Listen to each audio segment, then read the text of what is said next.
Okay, I'm live. I'm just going to do a little bit of checking because I do this prematurely. I'm sorry. Okay, we're fine. So, Warner Brothers, okay.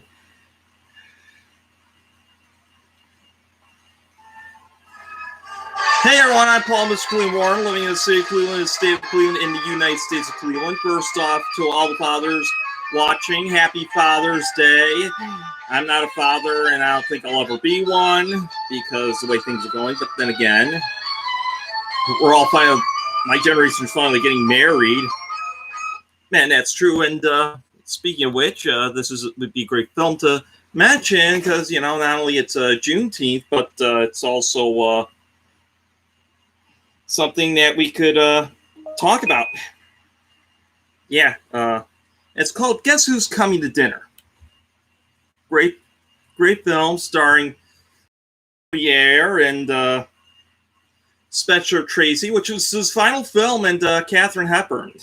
Yeah, and also Hepburn's niece is in it too. She plays the Joanne in the film, and not a Joanne I knew who was like, "I'm gonna eat you, sure, but I'll see you.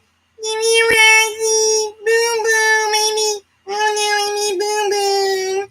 We'll get to do you and the rest." Okay. She probably hates Guess Who's Coming to Dinner, but so again, this is Spencer Tracy's final film, and he was a great actor. And or my Cleveland shirt, because the other thing too is that this is the 5th anniversary of the Cavs winning it all against Golden State. And it might be another 52 years that we get another win, but I don't know. The Browns seem to have a team, finally. But yeah, so it also stars Isabel Sanford, the I'm Wheezy, come on up. Oh, George, why do you have to be so mean to Archie? Because he's big, that's why. And and look down, Helen.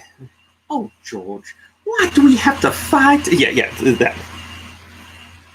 So, starts off with Joanna, played by Katherine Hardin, which was Katharine Hepburn's niece. And John Prentice, who's played by Sidney Poitier, which is, you know, the one, call me Mr. Tibbs. But Poitier had a great 1967. Not only was he in Guess Who's Coming to Dinner, but he was also in To Sir with Love, which is much better than Dangerous Minds, which it's the best of the someone going to, and also Blackboard Jungle, which was okay. But yeah. And also in Heat of the Night, which won an Oscar for that year, for Best Pick. 1967 was a great year for movies. It really was. After this whole drought around the 50s, people watching. But you should thank the Sound of Music for that. Oh, hills are alive! Okay, I just hope Julie Andrews doesn't croak. But did Angela Lansbury pass on? I don't know. But she's getting there. But so we have, Sidney Poitier plays John, which he's a widowed doctor, and him and Joanne met in Hawaii, and, you know, it was love at first sight, basically, and they are coming to San Francisco. So Joanna and John are going to go to Joanna Drayden's house because she's excited about her new love, and it's like, my parents are going to love you. And then John's like, you think they would? Because they're going to get married next week. So John and Joanne enter the house, and Tilly, which is played by Sanford, and she's surprised that Joanna was home early. And they go to the back porch, and John sees the rest of the house. John calls his parents, and Tilly wasn't happy that Joanna is dating John, but Krista, played by Katharine Hepburn, she enters the house while Joanne and John tell her parents of how they all met in Hawaii. Joanne tells her mom that John was also widowed. He lost his wife and child in a train accident, which is key. But the biggest surprise of it was that she had was John's African American. And this came during the time of the whole Civil War strife and civil rights strikes of the civil rights and the interracial marriage that was actually lifted after this film's release. It was. So that's a known fact there, if you take notes. And so John didn't tell his parents about that Joanne is European American because, again, different time, even for the 60s. Tilly wasn't happy with John. Joanna tells John about the weekly plans and they're going to tell her father what's going to happen. Matt Drayden, played by Spencer Tracy, final role.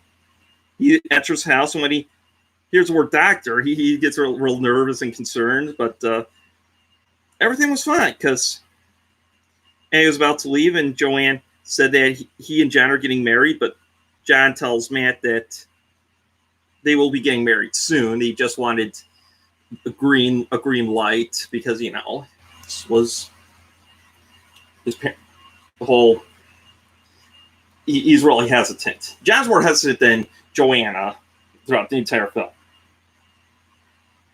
Matt and Krista were in shock because this is obviously an interracial relationship as well as going to be marriage. But Joanne is still on cloud nine throughout the entire film. But both parents are like, but their parents are so, I don't know. And they're wondering why the rush. But Matt walks away and decides to cancel his golf outing. He goes and study because he wants to spend time with John. And, John enters Matt's study, and if anything, John wants to take stuff slow while Joanna wants to say, let's get married, yay, kind of thing. But, and John is a real doctor. Matt made a few phone calls. It's like, he's legitimate. And there's this one scene where the meat delivery guy dances with, I think that's Tilly's daughter, and that could have been a interesting scenario too. Another interracial concept, European American man, for Jefferson's. But and actually, that's the whole Virginia versus, I forgot what it was, but that was a real big deal in the mid-'60s because, hey, Moses went out with Zipporah, and people said that she's African and Moses Hebrew. Yeah, so. But, yeah. And still Joanne tells about the Hawaii, and Matt and John will actually talk about dancing and rock and roll. It's like, that's a good conversation, even from a guy who probably would poo-poo rock because, got 3 people watching. But Matt asks about the relationship and the whole family life. John says that Joanna should be a little more realistic because, it's like whole Cloud9 thing. But John tells Matt about what Joanna really said to him. And what was interesting is that they're free-thinking liberal for the 60s, because there's a picture of FDR on Matt's desk. He'd probably vote for Kennedy. But, yeah. So, John gets a phone call from his father, and as Joanne invites John's parents as well to the Drayden's house, John's a little worried because, he didn't tell his parents because he's afraid that they won't approve of all this. And Matt's still interested about what John said, so he tells Christina and Matt that, and Matt's a little shocked, and John's parents are going to be there too. So this is a great movie. It really is. I recommend it. If you don't have it on DVD, buy it, rent it. It's stream it. You could see if it's on anywhere on. Yeah, because you won't be disappointed. You really, really won't. And we have other shows too, which will be coming next week. We'll have we're going to do a review on Space Oddity, which is my favorite Bowie album, as well as reviewing Philadelphia for next movie sign. I should have mentioned that later, but top 16 Saturday morning, my favorite Saturday morning cartoons, top 16, because Garfield's one of them. Feed me. I think I'd sit on the Joanne girl. So I hope you like, subscribe, get notified.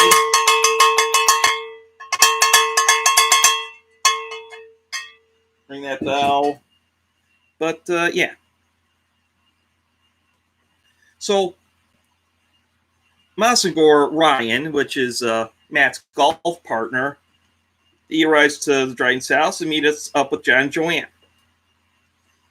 And Joanna. Ryan tells Matt that, and Christina, that this would be a fine marriage. He doesn't mind. He really doesn't. Because maybe he read about Moses and Sephora. So, and Hillary comes to their house. Yeah, battle axe. And Krista escorts her out of the house, and Krista was not happy with Hillary and decides to say goodbye and burn the bridges towards their business, as Matt is worried that the marriage may not work, just again, despite his free-thinking liberalism. But, yeah. Let's see. So Ryan is told to leave and says that he'll return that evening, around 8-ish. Matt and Christina decide to drive around San Francisco, and because Matt wanted to clear his mind, so they would go to Mel's Drive-In.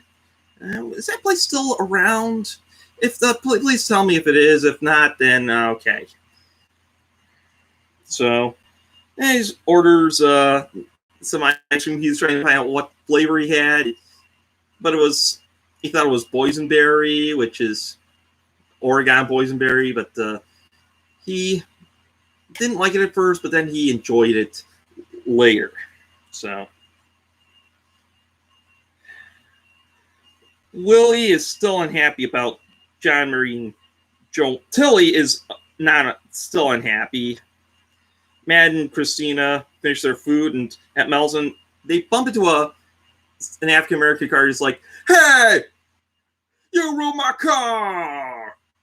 What are you doing, old man? Are you blind or something?"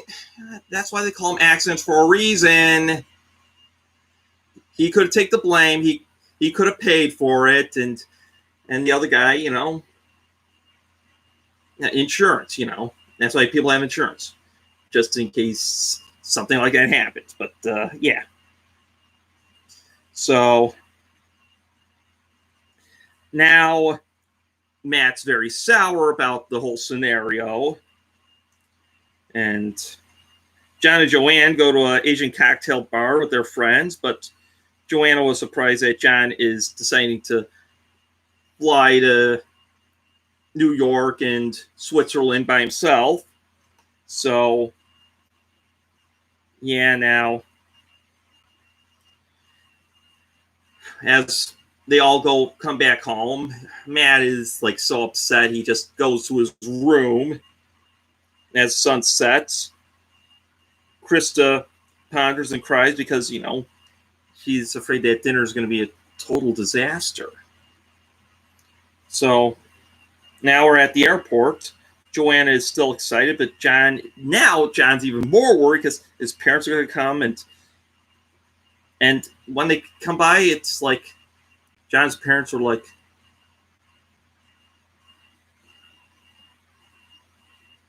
that's what happened, dead air, because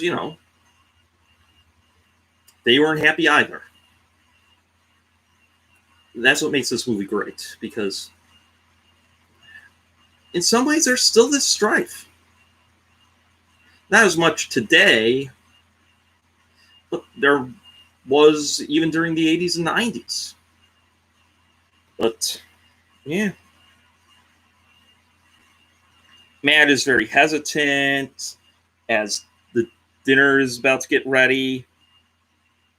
And John still understands that if Matt says no, then okay.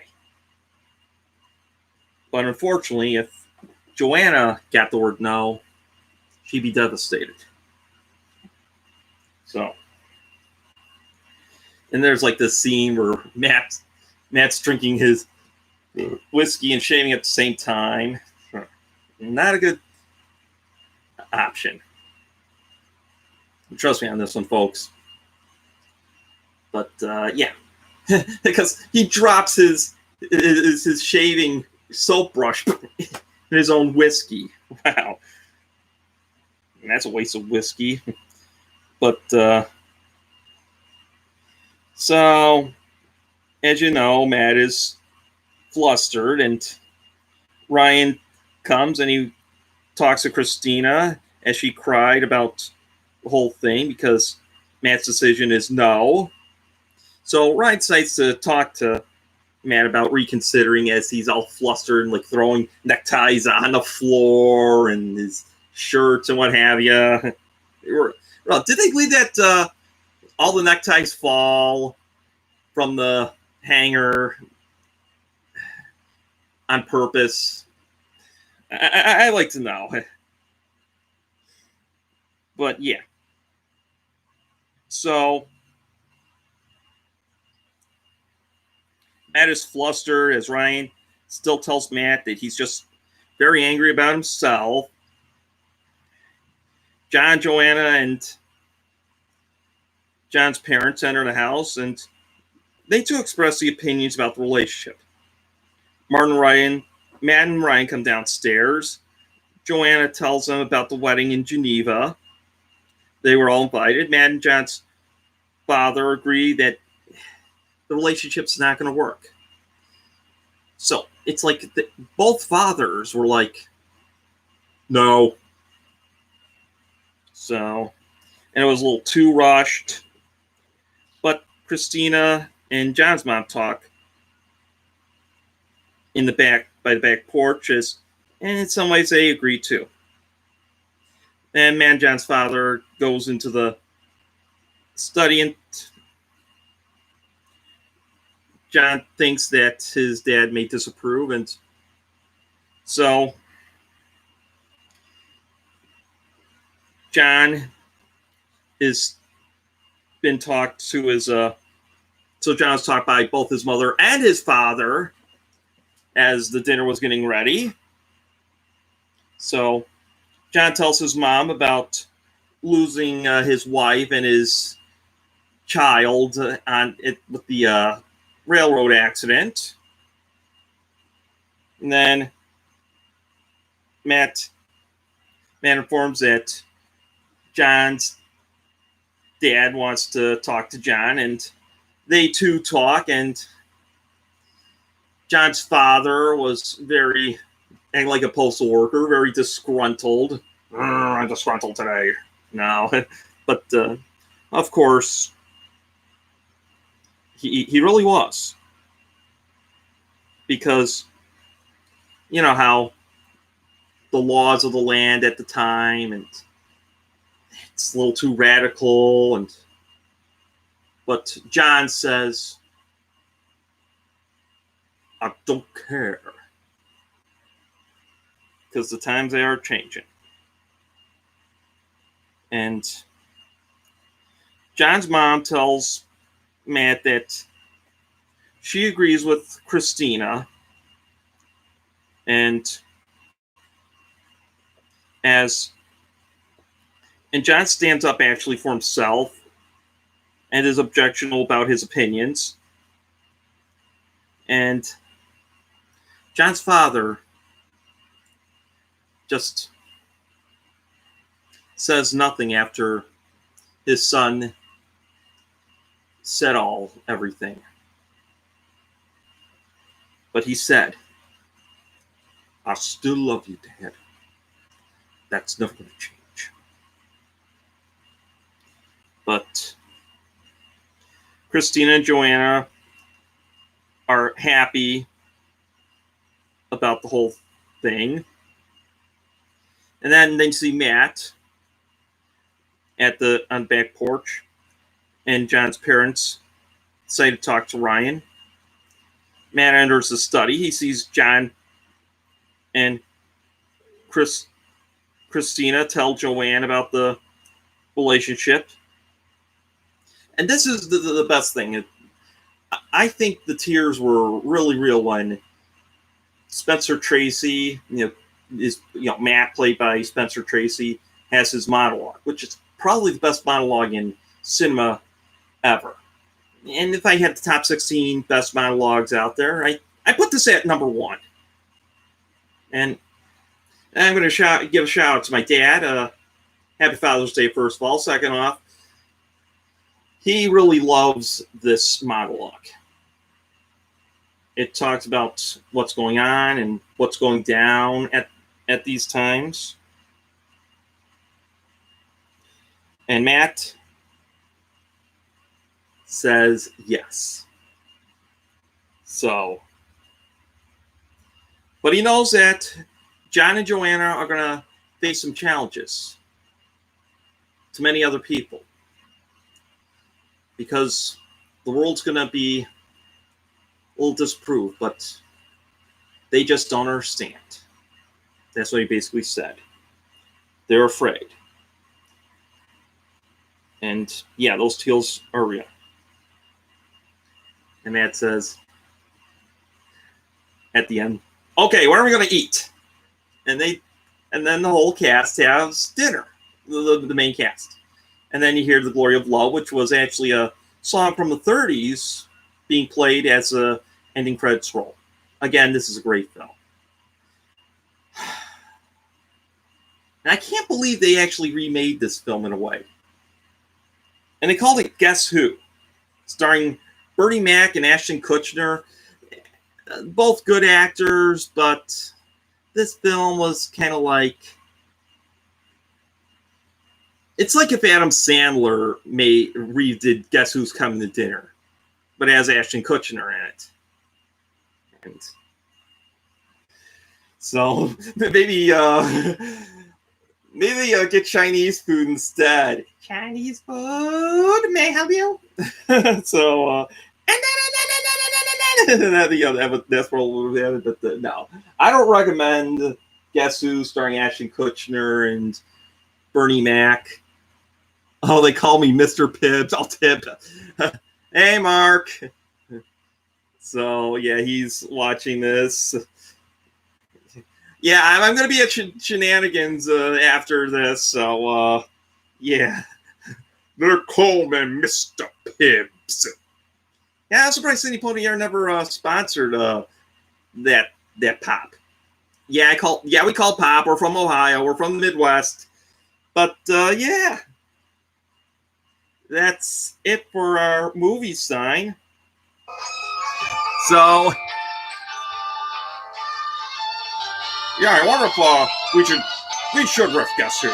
Yeah, is that what Woody Woodpecker would say? Yeah, I think so. I think I have Woody somewhere. No, not where you think it is, but yeah, I'm still here. Oh, here we go. Sounds like the Bugs Bunny theme, but Ben Hardaway made Woody Woodpecker as well.